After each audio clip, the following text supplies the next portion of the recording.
Hello everyone, commerce अध्ययन में हम देखने वाले हैं कॉस्ट अकाउंटिंग में reconciliation for cost accounting and financial accounting में किस तरीके से रिकॉन्सिलेशन स्टेटमेंट आप प्रिपेयर करते हैं। जो रिकॉन्सिलेशन आपका चैप्टर है, इसमें हम इसका जो फॉर्मेट होता है ना रिकॉन्सिलेशन स्टेटमेंट का, उसको डिस्कस करेंगे। फिर उसके बाद ये जो क्वेश्चन है, इस क्वेश्चन को हम सॉल्व करेंगे, क्योंकि बच्चे रिक्वेस्ट करते हैं कि मैम आप इस चैप्टर से रिलेटेड क्वेश्चंस को भी सॉल्व करें। तो चलिए देखते हैं कि क्या है क्वेश्चन और किस तरीके से हम इसको करेंगे सॉल्व। तो सबसे पहले मैं डिस्कस कर लेती हूँ कि इसका क्या फॉर्मेट होता है, किस तरीके से। इंपॉर्टेंट पॉइंट्स मैंने लास्ट वीडियो में डिस्कस किए थे, तो आप वहाँ से हेल्प ले सकते हैं कैसी क्या चीज़ें होती हैं और किस तरीके से हम करते हैं। फर्स्ट ऑफ ऑल, अगर हम बात करें रिकॉन्सिलेशन स्टेटमेंट को प्रिपेयर करने की, तो जो क्वेश्चन होता है ना आपका, उस क्वेश्चन में दो प्रॉफिट गिवन होते हैं। एक प्रॉफिट जो होता है वो कॉस्ट बुक्स के अकॉर्डिंग गिवन होता है, जो भी आपने कॉस्ट अकाउंट्स बनाए थे उसके अकॉर्डिंग। दूसरा जो फाइनेंशियल अकाउंटिंग की जाती है उसके अकॉर्डिंग प्रॉफिट दिया होता है। तो यहाँ पर बेस आप जो लें, दोनों में से किसी को भी ले सकते हैं, लेकिन हम जब कॉस्ट अकाउंटिंग के लिए रिकॉन्सिलेशन स्टेटमेंट प्रिपेयर कर रहे हैं तो हम क्या बेस लेंगे, profit as per cost sheet या फिर कॉस्ट बुक्स या फिर कॉस्ट अकाउंट्स। ठीक है, सो कॉस्ट शीट या कॉस्ट बुक्स या कॉस्ट अकाउंट के अकॉर्डिंग जो क्वेश्चन में प्रॉफिट गिवन है, हम उसी को लेकर के सॉल्व करेंगे क्वेश्चन को। ठीक है, so first point is profit as per cost sheet books account. तो इसको आप इस साइड पे शो कर दिया करिएगा। ठीक है, सो ये पर्टिकुलर का कॉलम हो जाता है, ये अमाउंट का और ये भी अमाउंट का। ये उन अमाउंट्स का जिनको आप हर एक अमाउंट को शो करेंगे और फिर इनका टोटल करके यहाँ बाहर शो करेंगे। ओके, तो क्या चीज़ें ऐड होंगी, क्या चीज़ें लेस होती हैं। ठीक है, तो ये ध्यान देना है कब हम ऐड करते हैं, कब लेस करते हैं। तो वो सारे पॉइंट्स मैंने यहाँ पे इंक्लूड कर लिए हैं। क्वेश्चन में हर एक पॉइंट ज़रूरी नहीं है कि होगा, कुछ 2-3 पॉइंट्स आपको मिलेंगे। ठीक है, सो फर्स्ट पॉइंट यहाँ पे अगर हम बात करें कि अगर expenses over charge in cost account, आपने किसका प्रॉफिट बेस लिया हुआ है, कॉस्ट शीट का, कॉस्ट बुक्स का, कॉस्ट अकाउंट्स का। ठीक है, अगर कॉस्ट अकाउंटिंग जब की गई थी उस टाइम पे अगर एक्सपेंसेस को ज़्यादा चार्ज किया गया है, ठीक है, compare to your financial accounting. ठीक है, अगर कॉस्ट अकाउंट में ओवर चार्ज हैं एक्सपेंसेस, तो हम क्या करेंगे, वापस से कॉस्ट शीट के प्रॉफिट में उसको ऐड कर लेंगे। ठीक है, over valuation of opening stock in cost account, अगर कॉस्ट अकाउंट में ओपनिंग स्टॉक का जो वैल्यूएशन है वो ज़्यादा किया गया है, ठीक है, ज़्यादा अमाउंट शो किया गया है, तो जितना ज़्यादा है वो क्या हो जाएगा, वापस से ऐड कर देंगे। ठीक है, किसमें, profit as per cost books में। Income profit shown in financial account but not in cost account, कुछ ऐसी इनकम है जो कि फाइनेंशियल अकाउंटिंग करते टाइम तो शो की गई थी, लेकिन जब कॉस्ट अकाउंट प्रिपेयर किया जा रहा था उस टाइम पे उन इनकम्स को या उन प्रॉफिट्स को ऐड नहीं किया गया है। तो आपको क्या करना होगा, वापस से कॉस्ट प्रॉफिट में इंक्लूड करना है। ठीक है, ऐड कर देंगे। Under valuation of closing stock in cost account, अगर कॉस्ट अकाउंटिंग में जो आपका क्लोजिंग स्टॉक होता है उसका अगर वैल्यूएशन कम किया गया है compare to your financial accounting, तो ये क्या हो जाएगा, ऐड हो जाएगा। अगर कम हुआ है, अंडर वैल्यूएशन मीन्स कम है, अमाउंट दिया गया है कॉस्ट अकाउंट में और फाइनेंशियल में ज़्यादा है, तो जितना कॉस्ट में कम है उतना वापस से ऐड कर देंगे। ठीक, इसमें profit as per cost sheet में। Next, expenses charged in cost account but not in financial account, अगर एक्सपेंसेस की बात करें जो कि कॉस्ट अकाउंट में क्या है, चार्ज है। अगर एक्सपेंसेस कॉस्ट अकाउंट में तो चार्ज है लेकिन फाइनेंशियल अकाउंट में चार्ज नहीं किए गए थे, इनको भी हमें क्या करना होगा, ऐड करना है। इनका ये क्या हो जाएंगे, ये सब ऐड हो जाएंगे किस में, profit as per cost book में। तो ये सब ऐड करने के बाद, ये सारे आइटम्स को ऐड करने के बाद इनका ये जो टोटल अमाउंट होगा आप इसको यहाँ बाहर शो करिएगा, फिर इसको ऐड करके आप इसको यहाँ नीचे बाहर शो कर लीजिएगा। ठीक है, इस तरीके से। अब बात करते हैं किन चीज़ों को हम लेस करते हैं। ठीक है, लेस किस किस को करेंगे आप वो देख लीजिए। Expenses under charge in cost account, अगर एक्सपेंसेस अंडर चार्ज हैं, ठीक है, तो वो क्या करेंगे आप, जो भी कॉस्ट बुक्स के अकॉर्डिंग प्रॉफिट है उसमें लेस हो जाएगा वहाँ से अंडर चार्ज। अंडर चार्ज में जैसे कॉस्ट अकाउंट में मान लीजिए 10,000 दिखाया गया है और फाइनेंशियल अकाउंटिंग में कितना, 11,000 दिखाया गया है। ठीक है, तो 1,000 यहाँ पर क्या हो जाएगा, लेस हो जाएगा। क्लियर, वैसे ही ऊपर वाले में भी हो जाएंगे। अगर ओवर चार्ज है तो जैसे कि कॉस्ट अकाउंट में मान लीजिए एक्सपेंसेस कोई था जो कि रेंट मान लेते हैं कि कुछ रेंट हो सकता है या कैरिज हो सकती है, तो हो सकता है वो ओवर चार्ज की गई 10,000 की हो, 11,000 में दिखाया गया है, कॉस्ट अकाउंट में 11,000 दिखाया गया, तो उसको ऐड कर देंगे जितना ज़्यादा होता है। ठीक है, अभी क्वेश्चन सॉल्व करेंगे तो आपको आसानी से चीज़ें और क्लियर होती चली जाएंगी। Under valuation of opening stock in cost account, अगर कॉस्ट अकाउंट में ओपनिंग स्टॉक को कम दिखाया गया तो जितना अमाउंट कम दिखाया गया वो लेस हो जाएगा। एक्सपेंसेस और losses shown in financial account but not in cost account, अगर कोई भी एक्सपेंसेस है या लॉसेस हैं जो कि फाइनेंशियल अकाउंट में तो शो किए गए हैं लेकिन कॉस्ट अकाउंट में शो नहीं किए गए हैं, तो आप वापस से क्या करेंगे, जो भी आपका profit as per cost sheet है उसमें से इसको क्या कर देंगे, माइनस कर देंगे, ठीक है, शो करेंगे। Over valuation of closing stock in cost account, cost account में अगर क्लोजिंग स्टॉक का जो वैल्यूएशन है अगर वो ज़्यादा किया गया है, ओवर वैल्यू की गई है उसकी, तो वापस से क्या हो जाएगी, माइनस हो जाएगी। Items of income recorded in cost account but not in financial account, अगर कोई ऐसी इनकम है या प्रॉफिट है, ऐसा कोई आइटम है, ठीक है, इनकम आइटम जो कि आपकी कॉस्ट अकाउंट में तो रिकॉर्ड कर लिया गया था लेकिन फाइनेंशियल अकाउंटिंग में रिकॉर्ड नहीं किया गया है, तो वो क्या हो जाएगा, वापस से माइनस कर देंगे आप कॉस्ट शीट के अकॉर्डिंग जो प्रॉफिट गिवन है उसमें से, ठीक है, यहाँ पर लेस हो जाएगा। ओके, अब इन सब सारे अमाउंट्स को हम यहाँ पर शो कर देंगे, फिर इनका जो टोटल होगा आप इधर बाहर शो करेंगे। बाहर शो करने के बाद वापस से इस यहाँ पर जो टोटल आया फिर इस टोटल में ये अमाउंट ऐड करके आप इसको यहाँ पर शो करेंगे।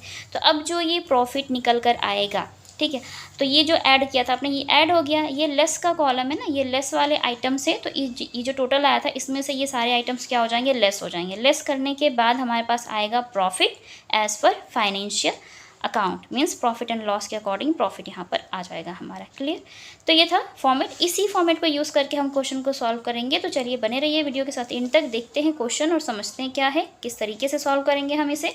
So cost books of x limited, यहाँ पर जो कॉस्ट बुक गिवन है किसकी है, एक्स लिमिटेड की गिवन है। सो कॉस्ट बुक्स के अकॉर्डिंग जो प्रॉफिट शो किया गया है, शो द प्रॉफिट ऑफ ₹70,000, ठीक है, कॉस्ट बुक्स के अकॉर्डिंग जो प्रॉफिट है वो है 70,000, but the financial books show the profit of ₹65,900, ठीक, यहाँ पर फाइनेंशियल बुक्स के अकॉर्डिंग कितना है profit, 65,900। Clear, okay, 65,900। On examination the following information have been disclosed, फिर बाद में पता चला जब एग्जामिन किया गया चीज़ों को तो कुछ इन्फॉर्मेशन थी जो कि सामने आई, वो देख लेते हैं क्या क्या इन्फॉर्मेशन होंगी। और एक चीज़, जब कभी भी आप रिकॉन्सिलेशन स्टेटमेंट बनाते हैं ना तो आप चेक कर सकते हैं, क्योंकि क्वेश्चन में जो होता है वो फाइनेंशियल अकाउंटिंग और कॉस्ट अकाउंट का जो प्रॉफिट होता है गिवन होता है, तो इसको तो आप बेस मान करके आंसर फाइंड आउट करते हैं, फिर जो आंसर आता है वो फाइनेंशियल अकाउंटिंग के बेसिस पे आता है, तो वो आपका आंसर यही आना चाहिए। अभी हम इसको सॉल्व करेंगे तो हमारा आंसर ये निकल कर आना चाहिए, ठीक है, हमने अगर इसको बेस माना है तो।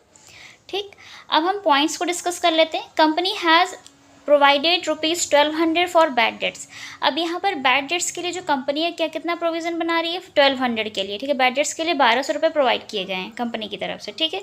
Overheads charged in cost books ₹12,000 while actual overheads were ₹11,000। अब देखिए यहाँ पर जो ओवरहेड्स समझ रहे ना, एक्सपेंसेस होते हैं, ये याद रखिएगा, ओवरहेड्स जो होते हैं वो एक्सपेंसेस होते हैं। तो ये जो ओवरहेड्स हैं वो जो चार्ज किए गए हैं आपके बुक कॉस्ट ऑफ बुक्स में वो 12,000 है, और एक्चुअल जो ओवरहेड्स थे वो कितने थे, 11,000। तो हमारी जो कॉस्ट बुक्स है उसमें 1,000 ज़्यादा चार्ज किया गया है ओवरहेड, मीन्स ये जो एक्सपेंसेस है ये ओवर चार्ज हैं, तो ओवर चार्ज एक्सपेंसेस क्या होंगे, ऐड हो जाएंगे कॉस्ट प्रॉफिट में, ठीक है, 1,000 रुपये, 1,000 से ज़्यादा है तो ऐड हो जाएगा। क्लियर, नेक्स्ट पॉइंट इज आपका है company has received interest on bank deposit ₹100। अब यहाँ पर जो कंपनी है वो इंटरेस्ट रिसीव कर रही है कितने का, 100 रुपीज़ का, बैंक डिपॉजिट का इंटरेस्ट है कंपनी को रिसीव्ड हो रहा है, तो ये इनकम है, इसको कुछ कहा नहीं गया है, कहाँ पर शो किया गया है, कहाँ पर नहीं किया गया है, तो हम अपने कॉस्ट प्रॉफिट में इसको इंक्लूड कर लेंगे, ठीक है, तो ये क्या हो जाएगा आपका, ऐड हो जाएगा, ठीक है। और ये वाला जो पॉइंट था, company has provided bad debts ₹1,200, तो ये क्या है, ये भी कहीं पे डिफाइन नहीं है कि कहाँ पर शो किया गया है, कहाँ पर नहीं किया गया है, तो हम कॉस्ट अकाउंटिंग में इसका रिकॉर्ड कहाँ रखेंगे, क्योंकि ये खर्चे हैं, ये क्या है आपका एक्सपेंसेस है, तो एक्सपेंसेस हमेशा लेस होते हैं प्रॉफिट में से, तो इसको हम क्या कर देंगे, लेस कर देंगे, और ये हमारे लिए इनकम है, मीन्स कंपनी के लिए इनकम है, तो ये ऐड कर लेगी company. Clear, paid income tax ₹1,500। अब यहाँ पर जो कंपनी है उन्होंने इनकम टैक्स पे किया है 1,500 रुपये, तो ये भी खर्चा एक्सपेंसेस है, तो ये भी क्या हो जाएंगे, लेस हो जाएंगे प्रॉफिट में से कंपनी के, ठीक है। सब इजी है, बहुत इजी होता है, आपको कॉन्सेप्ट्स याद रखने चाहिए बस, ठीक है। Company has purchased a new plant costing ₹20,000, ठीक है, कंपनी ने एक नया प्लांट परचेज़ किया है जिसकी जो कॉस्ट है वो कितनी, लागत कितनी है इसकी, 20,000 रुपये है। And has incurred ₹5,000 on it's installation, और उस प्लांट को लगाने के लिए, इंस्टॉल करने के लिए, समझ रहे हैं, इंस्टॉलेशन का मतलब होता है उसको स्थापित करना, जहाँ पर भी उसको लगाना वहाँ पर लगाने में कितना खर्चा आ गया, 5,000 रुपये एक्स्ट्रा हो गया। तो इसकी टोटल कॉस्ट कितनी बन गई, 25,000 रुपये। ठीक है, खर्चा क्या होता है, हमेशा हम डेप्रिसिएशन जब भी हम फाइंड आउट करते हैं तो इसी से रिलेटेड जो खर्चे होते हैं उसको हम प्लस कर लेते हैं। लाइक जैसे इंस्टॉलेशन चार्जेस है या वेजेस है, कैरेज चार्जेस होते हैं, तो इनको ऐड कर लिया जाता है। Production from that plant has not yet started, अब जो प्रोडक्शन का काम है उस प्लांट से अभी तक स्टार्ट नहीं किया गया है। Company has provided depreciation on that plant at the rate 10% in financial books. अब कंपनी ने यहाँ पर क्या कितना प्रोवाइड कर रहे हैं, डेप्रिसिएशन फाइनेंशियल बुक्स में 10% के अकॉर्डिंग। तो वहाँ पर 10% है तो यहाँ पर भी 10% हम चार्ज करेंगे, क्या, डेप्रिसिएशन ऑन प्लांट। क्लियर। अब हम इस क्वेश्चन को करते हैं सॉल्व। तो चलिए देखते जाइए फटाफट सारी चीज़ों को। तो हम यहाँ पर बेस ले लेंगे किसको, जो भी हमारा कॉस्ट अकाउंटिंग का प्रॉफिट गिवन था तो वो है 70,000। ठीक है, तो हम यहाँ पर ले लें profit as per cost sheet और कॉस्ट बुक और कॉस्ट अकाउंट, कुछ भी बोल सकता है क्वेश्चन में, तो ये याद रखिएगा। तो हम यहाँ पर लिख लेते हैं इसको कितना, 70,000। क्लियर, हमने इसको यहाँ पर लिख लिया 70,000। अब अगर हम बात करते हैं बाकी खर्च, जैसे कि ये वाले एक्सपेंसेस देखिए, कंपनी हैज़ प्रोवाइडेड 12, ये तो हमारा आंसर निकल कर आएगा, तो इसको याद रखिएगा। Company has provided 1200 for bad debts, आपको प्रोविज़न कंपनी प्रोवाइड कर रही है अपने डेटर्स के, बैड डेटर्स के लिए कितना, 1200 का।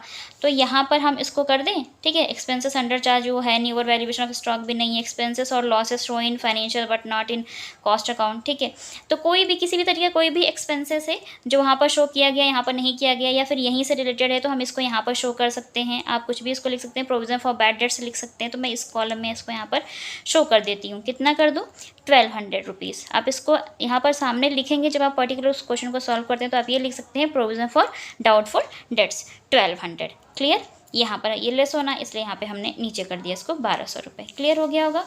Next point is over heads charge in cost books 12,000 and actual over heads were ₹11,000। Actual में वास्तविक तौर पे कितने हैं, 11,000 के हैं। कॉस्ट बुक्स में 12,000 शो किया गया है, मतलब 1,000 ओवर चार्ज किया गया। तो over expenses over charge in cost account 1,000 rupees से ज़्यादा हैं, तो ये यहाँ पर आ जाएगा 1,000 रुपीज़। ठीक है, ये यहाँ पर आ जाएगा 1,000 रुपीज़। क्लियर, ये ओवर चार्ज था इसलिए यहाँ पर आ जाएगा। नेक्स्ट पॉइंट देखते हैं, company has received interest on bank deposit 100 rupees. Interest received income है, इनकम सारी ऐड हो जाएंगी प्रॉफिट में। 100 रुपीज़ की इनकम है, तो ये income profit shown in financial account but not in cost account. ठीक है, तो ये तो इनकम रिसीव हो रही है, तो यहाँ पे हम इसको कर दे रहे हैं 100। आप लिख सकते थे bank deposit, interest on bank deposit received, ये लिख करके इसको यहाँ पर ऐड कर लीजिएगा। ठीक है, interest received on bank deposit मैंने यहाँ पर शो कर दिया क्योंकि इनकम है। ठीक, तो ये भी लिख सकते हैं आप, या जो पर्टिकुलर जिसकी बात की गई आप वो भी लिख सकते हैं। जैसे इंटरेस्ट ऑन बैंक डिपॉजिट है तो इंटरेस्ट ऑन बैंक डिपॉजिट करके फिर 100 रुपीज़। ठीक है, इस तरीके से याद रखिएगा। Paid income tax ₹1500। अब पेड इनकम टैक्स तो खर्चा होता है, देना पड़ता है, पॉकेट से पैसे जाते हैं, तो आप इसको भी यहाँ पर कहीं लिख सकते हैं। जैसे ये 1200 था, मैं यहीं पर इनकम टैक्स भी शो कर दूँ, आपका कितना कर दूँ, 1,500 रुपये कर दूँ। ठीक है, income tax paid by company 1500 less हो जाएगा, तो ये 1500 मैंने यहाँ पे दिखा दी क्योंकि खर्चा ही है, एक्सपेंसेस।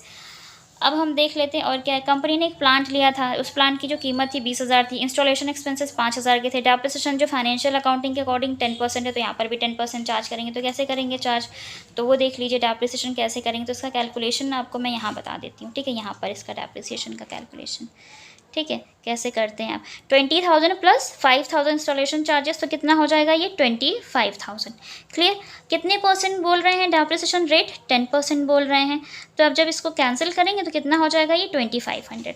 तो हम डेप्रिसिएशन यहाँ पर शो कर देंगे कितना, 2500। क्लियर, अब इनका जो टोटल है वो हम इधर दिखा देंगे। तो 1200 1500 कितना हो जाएगा, 5 कितना हो गया, 1,000 ये हो गया, 1,000 2 प्लस 3,000 प्लस 4,000 5,000 और ये 200 5,200। तो इधर हमने इसका टोटल कर दिया, इधर लिख दिया 5,200 हमने इस कॉलम में लिख दिया।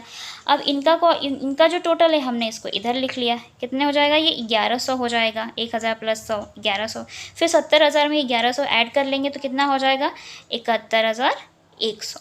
ठीक है, 71,100। अब इस 71,100 में से ये जो लेस का टोटल है 5,200, इसमें से ये अमाउंट हम लेस कर देंगे। ठीक है, ये इस टोटल अमाउंट में से ये जो लेस वाले जो टोटल अमाउंट है ये माइनस हो जाएगा 5200। जब आप माइनस कर देंगे तो आपका जो प्रॉफिट आ जाएगा 11 में से 2 गया तो 0 0 हो जाएगा, 11 में से 2 जाएगा तो आपका 9 हो जाना है। फिर आपका यहाँ पे 10 में से 5 जाएगा तो 5 और यहाँ पे ये 6 हो जाएगा। तो ये जो आ रहा है आपका प्रॉफिट, अब जो ये आ रहा है ये क्या आ रहा है, profit as per financial account. और हमारे क्वेश्चन में profit as per financial account given भी था 65,900 क्वेश्चन में देखेंगे तो, ठीक है। ये देखिए 65,900 रुपये। तो हमारा फाइनेंशियल अकाउंट से जो आंसर है मैच कर रहा है 65,900। तो इसी तरीके से जो भी आपका ये रिकॉन्सिलेशन स्टेटमेंट प्रिपेयर किया जाता है कॉस्ट अकाउंट में, ऐसे ही बनता है। और दूसरा जो बनता है वो बनता है मेमोरेंडम ऑफ रिकॉन्सिलेशन स्टेटमेंट। तो मैं उसको भी डिस्कस करूँगी, उसको किस तरीके से करना है। और भी अगर ये सारे आइटम्स भी आपको मिल जाते हैं तो आपको इसी के अकॉर्डिंग उनका ट्रीटमेंट करना होगा, ठीक है। मुझे यकीन है आपको इस वीडियो से हेल्प मिली होगी, और अगर मैं आपको अच्छे से समझा पाऊँ तो कमेंट सेक्शन में कमेंट करके ज़रूर बताएं। वीडियो अच्छा लगा तो लाइक करें, फ्रेंड्स के साथ शेयर करें, और ये भी बताएं कि और किस तरीके के क्वेश्चंस मैं आपके साथ डिस्कस करूं। जो भी आपकी रिक्वायरमेंट है उसके अकॉर्डिंग आप मुझे कमेंट कर सकते हैं, इंस्टाग्राम पर भी आप मैसेज कर सकते हैं। सो इस वीडियो में इतना ही। वीडियो अच्छा लगा तो लाइक ज़रूर करें। चैनल पर नए विजिटर हो तो चैनल को सब्सक्राइब कर लें, बेल आइकन को प्रेस कर लें ताकि आपको आने वाली वीडियोज़ की नोटिफिकेशंस टाइम पर मिलती रहें। तो मिलते हैं नेक्स्ट वीडियो में, तब तक के लिए take care and thank you so much for watching this video.